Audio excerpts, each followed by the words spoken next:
mi nombre es Irma y les doy la bienvenida a un nuevo episodio de Better Human, el podcast de los derechos humanos, donde cada semana charlaremos precisamente de temas de derechos humanos. En el episodio de esta semana vamos a platicar con una abogada, ella es licenciada en Derecho, tiene una maestría en Derechos Humanos, egresada de la Universidad Autónoma de Nuevo León. Su nombre es Natalia Sapiani. Espero haberlo dicho bien, Nati. Querida Nati, está correcto. Excelente. Bienvenida y muchas gracias por acompañarnos. No, muchas gracias a ti, Irma, por la invitación para poder estar aquí, para poder compartir este espacio con toda la gente que nos escucha. Bueno, en el episodio de esta semana, como les comentaba, Nati, nuestra invitada, nos va a platicar sobre las obligaciones de los estados en materia de derechos humanos. Natalia, ¿qué nos puedes decir sobre este tema? ¿Qué son? ¿De qué se trata? ¿De dónde salieron? ¿O por qué es tan importante? Muy bien. Pues mira, realmente es un tema muy importante porque, como sabemos, el tema de los derechos humanos, o cuando hablamos sobre todo de temas de violaciones a derechos humanos, estas violaciones a derechos humanos se dice que son ejecutadas por el Estado. Siempre va a ser desde el gobernador, desde el quien gobierna, hacia un gobernado. Entonces, con el afán de proteger los derechos humanos y de buscar la manera de que se cumpla y que se le respeten los derechos humanos a todas las personas, conforme se fue configurando lo que conocemos como el marco jurídico a nivel tanto internacional como local de los derechos humanos, se fueron delimitando cuáles iban a ser entonces las obligaciones de los estados, porque de nada sirve tener la teoría, todos sabemos, ¿verdad?, que los derechos humanos son inherentes a la persona desde que nace.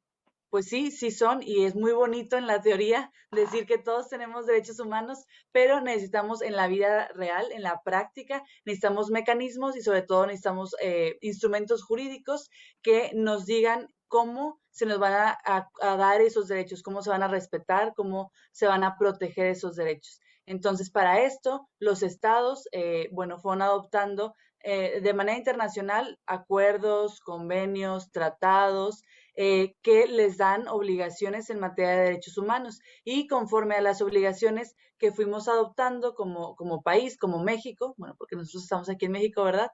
No sé si alguien nos escucha de otra parte, pero a su vez el Estado mexicano fue adecuando su constitución respecto a esos tratados internacionales, también para adoptar de manera interna lo que son las obligaciones que tiene el Estado en materia de derechos humanos. ¿Y cuáles son específicamente sus obligaciones? ¿Okay? ¿Hay una, hay dos? ¿Cuántas son? ¿De qué se tratan? Pues de manera internacional se manejan tres conceptos respecto a las obligaciones de los estados, que son el de respetar, el de proteger y el de realizar. El de respetar tiene que ver con que el Estado no debe interferir en el goce de nuestros derechos humanos. El de proteger es que el Estado tiene que evitar que alguien interfiera en nuestros violaciones, en nuestros goces de nuestros derechos humanos, y el de realizar es el de adoptar medidas. Pero, como te mencionaba, nuestra Constitución mexicana se fue adaptando al tema de los derechos humanos, y dentro de la Constitución mexicana, justamente en el artículo primero, se establecen como obligaciones de todas las autoridades mexicanas, en todos sus niveles, 4 obligaciones que van muy de la mano con estas 3. Y las 4 obligaciones que maneja la Constitución son primero la de promover, después la de respetar, la de proteger y la de garantizar. Ahora sí, nos podemos ir un poquito más despacio, no tan rápido como lo dije al principio. La primera, y yo creo que para mí es una de las más importantes, o siempre me gusta manejarla como la más importante, es la de promover.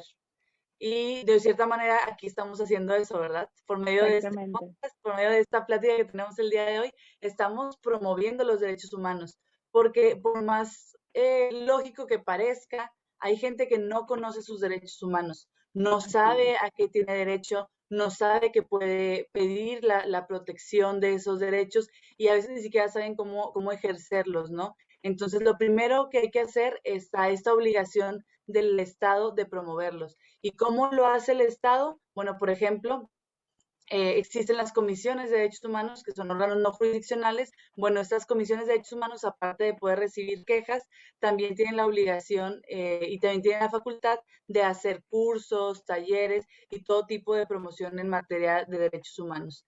De igual manera, cualquier institución, perdón, cualquier organismo público, cualquier dependencia de gobierno, también tienen la obligación de hacer esta promoción de los derechos humanos. Normalmente aquí en el estado, pues se hace, bueno, en México, se hace a través de la Secretaría de Gobernación, que tiene sus diferentes programas para la promoción y la protección de los derechos humanos. Entonces, hay diferentes maneras en las que se hace, también, ¿verdad? La Comisión Nacional de Derechos Humanos lo hace, y pues el Estado se debe de ayudar de todo lo que pueda, ¿no?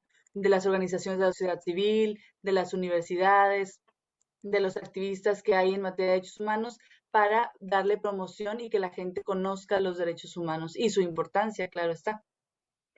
Sí, algo que ahorita comentaste y que me gustaría, preguntarte. Cuando hablamos de autoridades que están obligadas a cumplir con estas obligaciones, vaya, ¿las universidades son autoridades?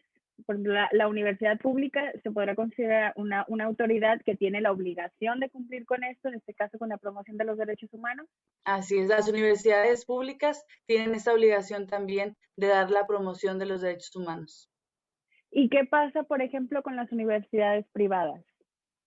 Ellos no tienen sí tienen la obligación, pero no directamente como una autoridad, sino que por el servicio que prestan de educativo, ellos pues tienen que estar regulados por el Estado, los servicios educativos. Entonces ahí de manera indirecta, ellos tienen esta responsabilidad también de cumplir con las obligaciones en materia de derechos humanos, porque cualquier servicio educativo que se preste en el país debe estar regulado por el Estado. Claro, y por eso vemos que de pronto universidades privadas trabajan en colaboración con estas comisiones de derechos humanos para realizar cursos, para realizar estas capacitaciones. Exactamente. Esa es la obligación de promoción. Después, esa es la obligación de promoción. Después tenemos la de respetar.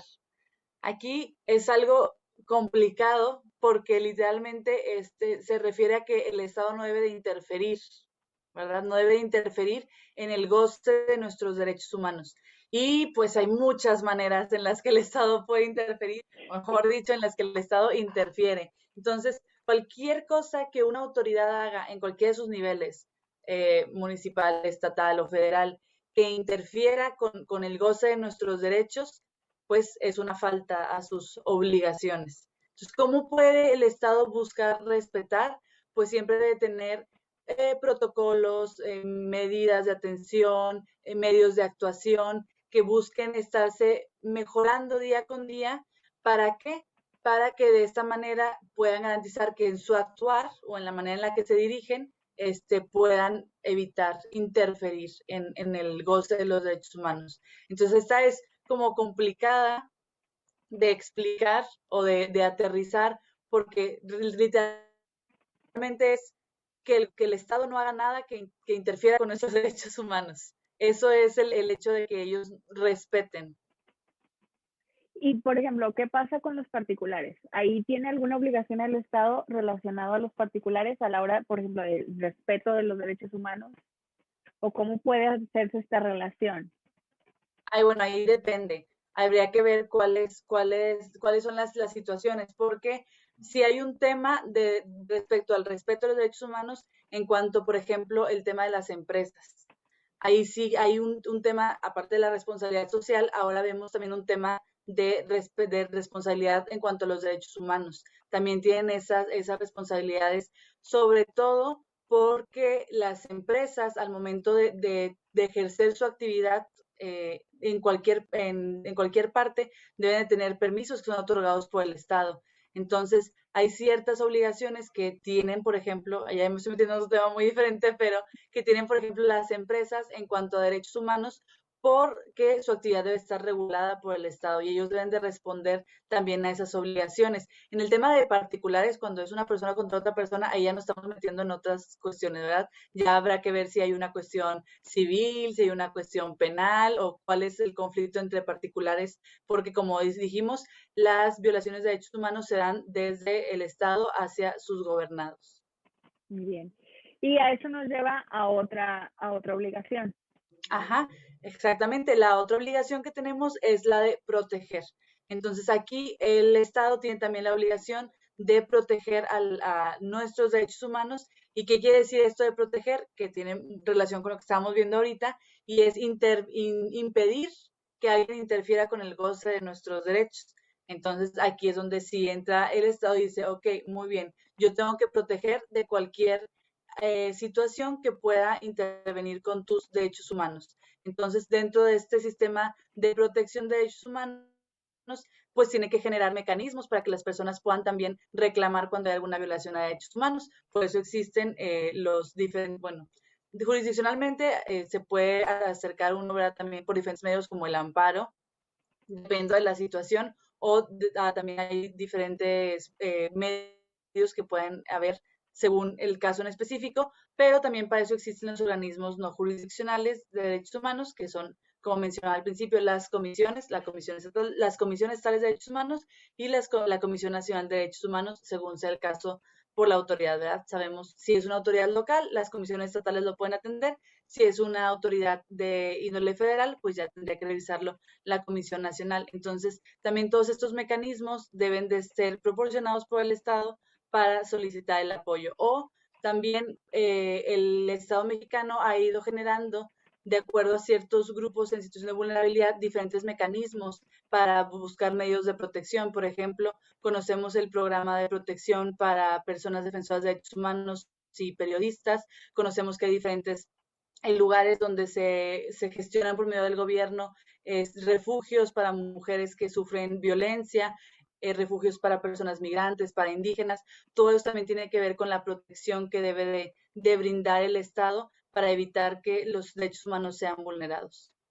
Claro, porque estos instrumentos internacionales, que es donde están establecidas estas obligaciones, también habla, ahorita que mencionábamos el tema de los particulares, esta palabra que se podría decir que es la palabra mágica, con anuencia del Estado, que el Estado de cierta forma no impide que ocurran estas violaciones y estas situaciones que a su vez provocan violaciones a derechos humanos.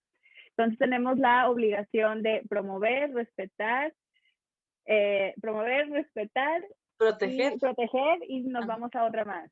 Nos falta la última, que es la de garantizar, y esta es una obligación que a mí me gusta mucho explicar porque normalmente pensamos en la palabra garantía y pensamos cuando compramos algo, ¿no? Y que lo compras y tiene garantía y que si se descompone pues te lo tienen que reparar o algo así.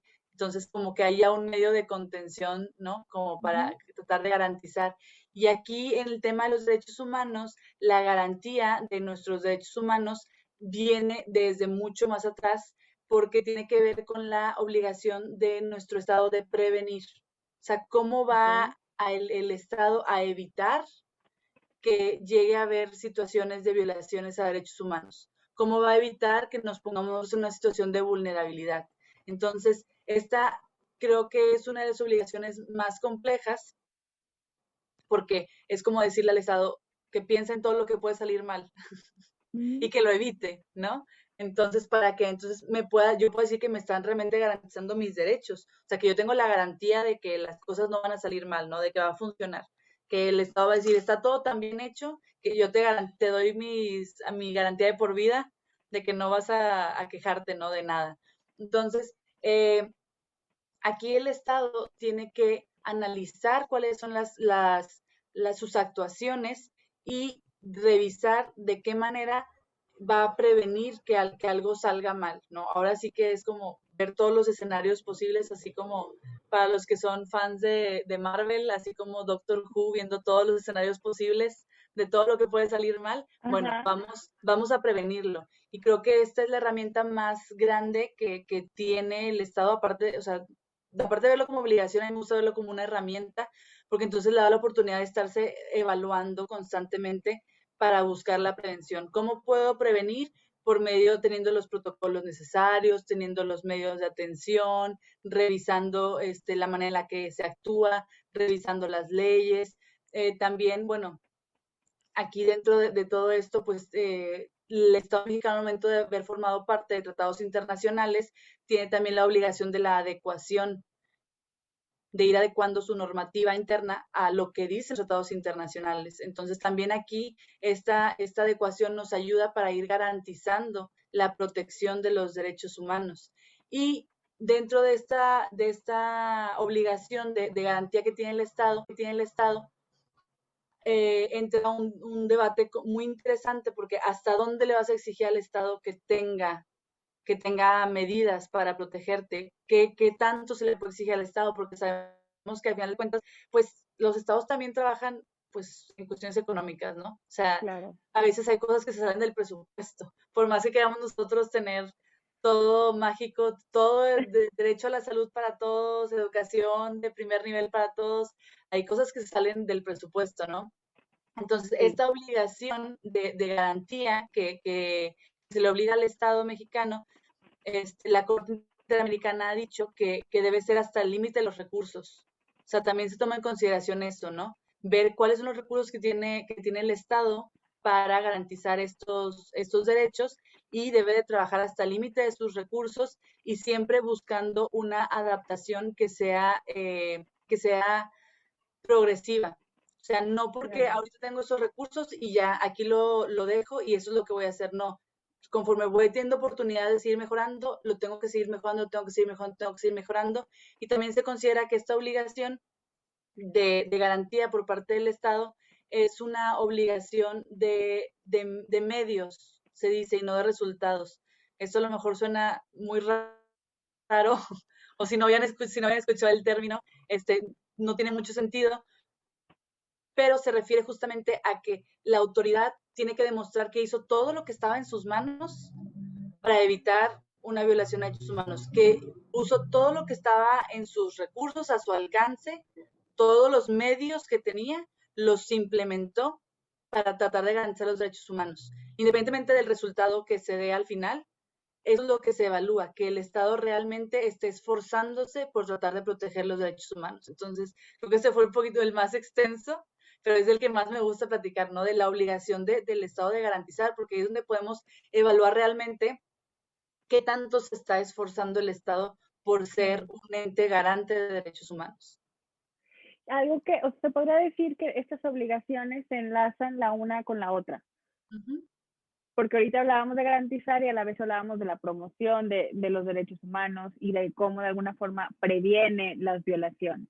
Y ahorita que mencionabas lo de el tema del presupuesto, también hablamos de este presupuesto, hay que realizarlo con perspectiva de derechos humanos para poder garantizar que no se cometan violaciones a derechos humanos. Pero entonces ya hablamos de qué son las obligaciones, cuáles son esas obligaciones, pero algo muy importante y creo que a todos y a todas nos gustaría saber es el cómo vamos. Si se cumplen esas obligaciones, si las cumple el Estado mexicano, vamos poco a poco, nos hace falta mucho. ¿Cómo vamos? Nos falta un camino largo por recorrer. Yo creo que el camino de derechos humanos, en temas de derechos humanos, nunca se acaba. Al contrario, no. Mientras más avanza uno, más camino se va abriendo, ¿no? Así es. ¿Crees que ya llegaste así como a la orilla? Y no, todavía se abre un panorama mucho más amplio allá a lo lejos. Pero de una manera fría, podemos decirlo, el Estado mexicano sí ha hecho esfuerzos. Es algo que a mí me ha tocado platicar con gente incluso de otros países, que sus países a veces no firman los tratados, no firman los convenios, no firman los acuerdos internacionales, y ellos dicen, es que no, es que el gobierno no quiere, no se preocupa. Yo digo, bueno, aquí en México tenemos por alguna razón, no sé si decir la bondad, de que firmamos todo. De que se cumpla o no se cumpla, eso Pero queda ya lo firmamos. aparte, pero se firma. A México, yo siempre he considerado, desde mi punto muy personal de vista, que somos un país que le gusta quedar bien. Entonces, sí, nos invitan a firmar, vamos, firmamos, nos tomamos la foto. De aquí a que se ratifica y que se pone en marcha aquí en México, pues ya pasa otro trecho, ¿verdad? Pero realmente México es un país que se reconoce porque siempre ha tenido la voluntad de estar dentro de ese tipo de acuerdos en materia de derechos humanos. Y no muy orgullosamente, pero el Estado mexicano tiene varias sentencias condenatorias Sí, de parte por de la Corte parte de Interamericana. la Corte, del sistema, de ese sistema regional. Exactamente. Entonces, a la buena o a la mala, hemos ido cumpliendo poco a poco con lo que nos ha dicho la Corte Interamericana, a veces sí de una manera muy por encimita, vamos a decirlo así, ¿verdad? Cumpliendo nada más por cumplir, pero se han hecho las adecuaciones, se han hecho los cambios en materia de violencia de género, en materia de personas desaparecidas, en temas incluso en temas de derechos políticos, pues la cuestión de las candidaturas independientes es algo que surge a raíz de una sentencia condenatoria de la Corte Interamericana de Derechos Humanos, que eso es ese es uno de los ejemplos para mí favoritos porque, pues sí, viene esta cambio o esta reforma a raíz de una sentencia, pero las candidaturas independientes como que ya no son perfectas, o sea, siguen siendo, desde mi punto de vista, muy restrictivas para la participación política, o sea, porque piden una serie de requisitos que son casi imposibles de cumplir, ¿no? Yo recuerdo Claro. en las elecciones, en las últimas elecciones para presidente de la República, que hubo muchos interesados en ser candidatos independientes a la presidencia de México y solamente lo lograron 2 personas. Y eran 2 personas que ya traían detrás un aparato político armado porque habían formado Claro. parte de un partido político. O sea, realmente así como que decir que se abrió Independientes no no eran. eran. Es así como decir que se abrió la puerta y que ahora sí se respetan, o se cubre completamente el derecho, este derecho a la participación política, pues no, ¿verdad? Pero ya es un avance. Eso es a lo que me refiero con que sí se Claro. han hecho las adecuaciones, sí existen los programas, pero vamos poco a poco. Por ejemplo, todos estos programas de observancia para la prevención de la violencia de género. Hay varios observatorios a nivel nacional y se van concentrando en los estados por medio de las alertas por violencia de género. Sí hay esquemas, pero van lento. Pero a mí me gusta ser positiva y decir que estamos trabajando en ello. Malo fuera que no se nombraran los problemas, malo fuera que no se hablara de derechos humanos. Ahorita podemos decir que es un tema que se habla, que es un tema que se discute y que nos vamos adecuando poco a poco. Sí, ahorita que comentabas el tema de esto de las sentencias y de que de alguna forma han servido para un avance, tal vez a golpe de sentencia, pero avance al final de cuentas.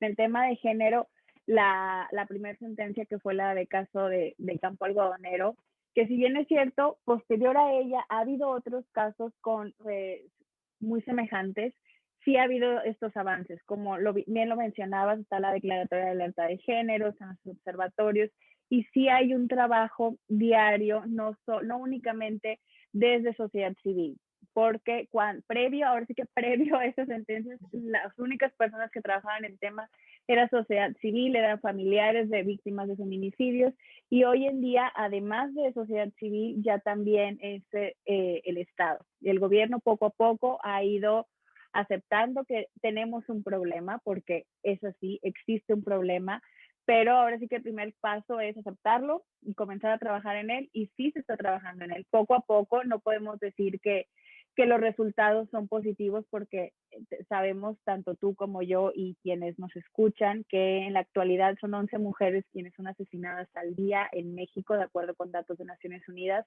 Entonces, se podrá decir que uno de los beneficios que ha traído la sentencia es que ahorita ya decimos son 11 mujeres.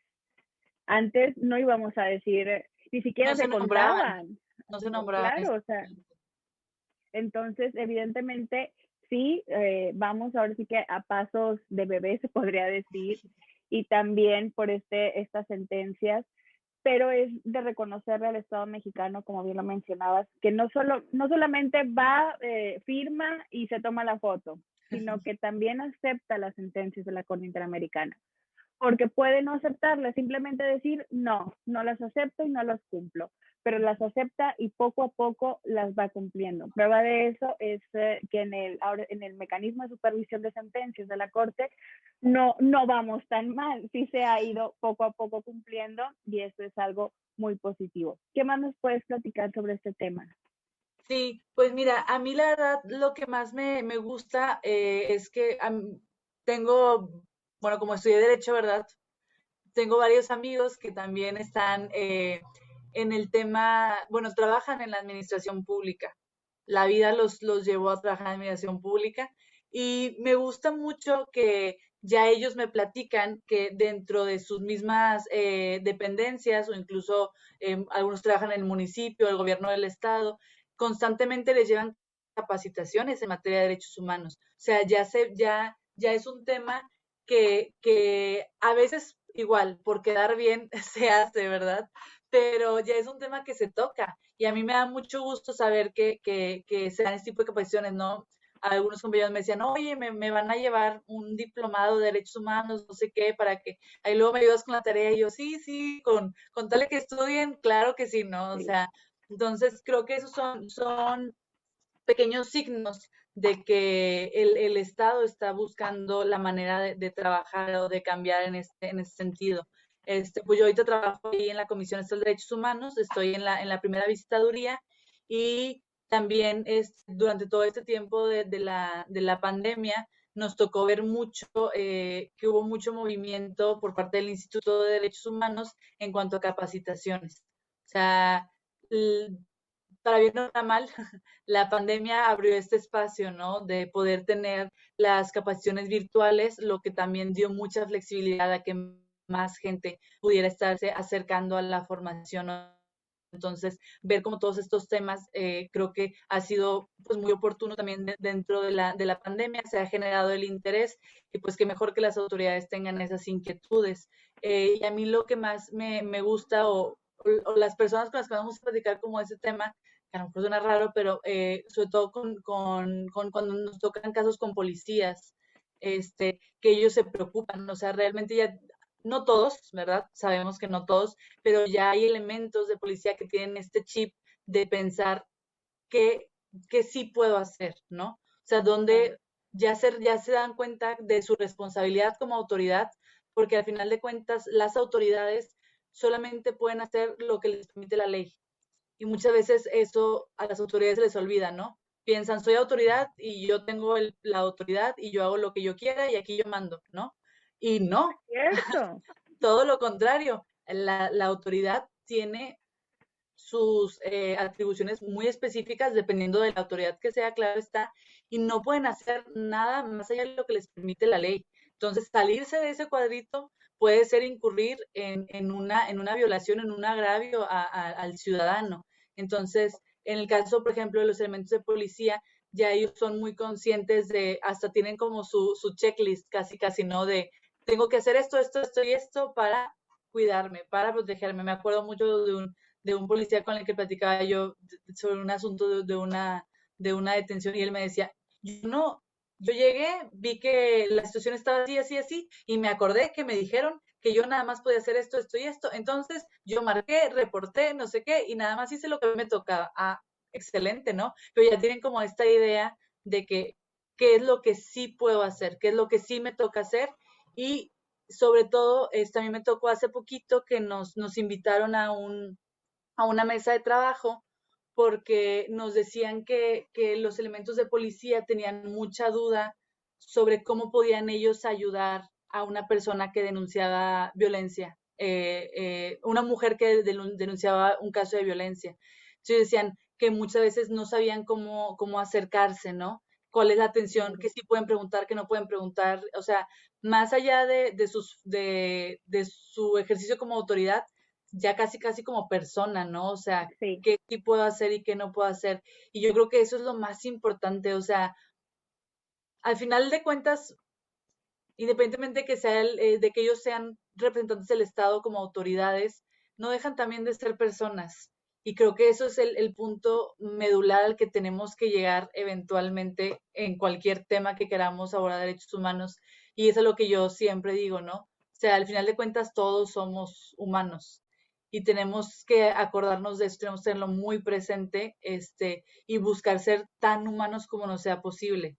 Y yo les platicaba en esa ocasión que hay un tema de sensibilización y de empatía y de buscar acercarnos a la persona de manera que la persona se sienta escuchada y que la persona sienta con la confianza, porque realmente aquí la gente en México sabemos la realidad que hay un grado de impunidad altísimo. Entonces, si cualquier caso, ¿no? Ya independientemente de si sea violencia de género o cualquier otro caso, la gente, cualquier situación que sufra, no la denuncia, no la señala, no se queja, porque creen que no va a cambiar nada, creen que no va a pasar nada. Entonces, no hay una confianza en el sistema. Entonces, poquito a poquito nosotros tenemos que ir cambiando ese chip que tienen las autoridades, que tenemos los servidores públicos, de manera que estas obligaciones del Estado permeen, ya no nada más porque nos las macheteamos en la escuela, ¿verdad? Sino porque de verdad se vea que nosotros estemos interesados en promover los derechos humanos, que se vea que de verdad nos preocupamos por respetar los derechos de las personas, que tenemos la voluntad de protegerlos, que no los vamos a atacar, que no los vamos a revictimizar y que también buscamos siempre los mecanismos para estarles garantizando estos derechos, ¿no? Entonces creo que va todo un tema de sensibilización para los individuos que les toca representar el Estado, ¿no? Entonces, a lo mejor suena como ya muy romántico, No, pero pero creo que es que es así algo a lo que tenemos que llegar. es muy, no me dejarás mentir, o sea, en la licenciatura nos enseñan esto, o sea, el deber ser, se podría decir. Y nos dicen, podemos trabajar con una capacitación incluso a funcionarios, al servicio público. Pero tú tocaste y dijiste dos palabras muy importantes, sensibilización y empatía. Si nada más buscamos capacitar, no vamos a llegar a sensibilizar y mucho menos a tener a funcionarios, a personal del servicio público, inclusive a alumnos, a personas que en un futuro, por ejemplo, en el caso de abogados y abogadas, que en un futuro van a egresar y se van a dedicar a esto. Necesitan ser empáticos, necesitan ser empáticas y no olvidarse que quien está enfrente es otra persona como tú, como yo, que tiene los mismos derechos que tenemos tú y yo. O sea, no somos diferentes en ese aspecto, somos iguales en dignidad y en derecho y eso es lo que nunca debemos olvidar. Pero es precisamente muy importante eso, la sensibilización y la empatía. Si como capacitadores no trabajamos esa sensibilización, pues no vamos a conseguir esa empatía. Es muy interesante, es un tema que tanto a ti como a mí nos apasiona hablar de estos temas. Se supone que debemos de durar unos 10 minutos, nos podemos llevar horas platicando de temas de derechos humanos, porque la verdad es que es muy interesante. Y no suena algo muy romántico. En ocasiones pasadas o en conversaciones que he tenido la oportunidad de tener, decimos que hay veces que nos gustaría que no existieran las comisiones de derechos humanos, porque si no existen es porque no hay violaciones, porque los derechos humanos se respetan, porque no es necesario. Tal vez suena muy romántico, pero es lo que de alguna forma buscamos, que ya no haya violaciones de derechos humanos porque se respetan. Y no que se deje de hablar de derechos humanos, claro que siempre hay que hablar de ellos, pero hay que evitar violar los derechos humanos. Y por eso la importancia de que el Estado mexicano, aunque nada más sea para la foto, firme y ratifique todos los tratados, que tenga todas estas obligaciones para trabajar, aunque sea poco a poco, trabajar en el cumplimiento de esto. Muchas gracias, Nati, Exactamente. por acompañarnos, por platicarnos de este tema. Queda la invitación abierta para hablar de muchos temas más, para seguir hablando tanto de... Cuando gustes. Yo la verdad, no me callo. Entonces, y me gusta mucho platicar, o sea, sí es un tema que me apasiona mucho. Estoy muy agradecida con la vida de tener la oportunidad de dedicarme a lo que me apasiona. Y ya nada más iba a agregar una última cosa, sobre esto que mencionabas de todo lo que hemos firmado y así, cómo podemos nosotros como ciudadanos trabajar en pro o trabajar para que el Estado cumpla con sus obligaciones, Hay que conocerlas, hay que saber que el Estado tiene obligaciones y hay que exigirle que cumpla con ellas. Organizarnos, si nos gusta la política, por medio de la política, si nos gustan las organizaciones de la sociedad civil, buscar algo que nos guste, pero siempre encontrar una causa, comprometernos con ella y recordarle al Estado sus obligaciones para que las cumpla. Así es, porque no le podemos dejar la tarea únicamente al Estado, es un trabajo en equipo, es un trabajo de sociedad civil, es un trabajo del Estado y es un trabajo de nosotros y de nosotras de día a día. Entonces, muchas gracias, Nati, nuevamente por acompañarnos.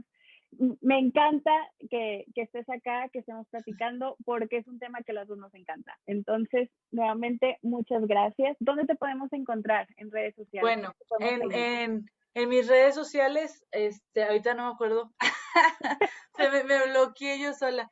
Es que empecé una cuenta de Instagram para estarme dedicando al tema de derechos humanos, ahorita les digo cómo se llama. Seamos Humanos MX, así me pueden buscar. Seamos lo vamos Humanos a poner MX. en la descripción para Sí. que nos sigan, para ahí que sigan a Nati. Ahí lo checan, para que me lean, ya para estar hablando más de este tema con ustedes. Muchas gracias, Irma, por la invitación y pues hasta luego. Muchas gracias a ti. Bueno, así llegamos al final de un episodio más y recuerden seguirnos en Facebook e Instagram como @betterhuman01 y escucharnos en sus plataformas favoritas. Les esperamos en nuestro próximo episodio y recuerden, be always a better human. Bye.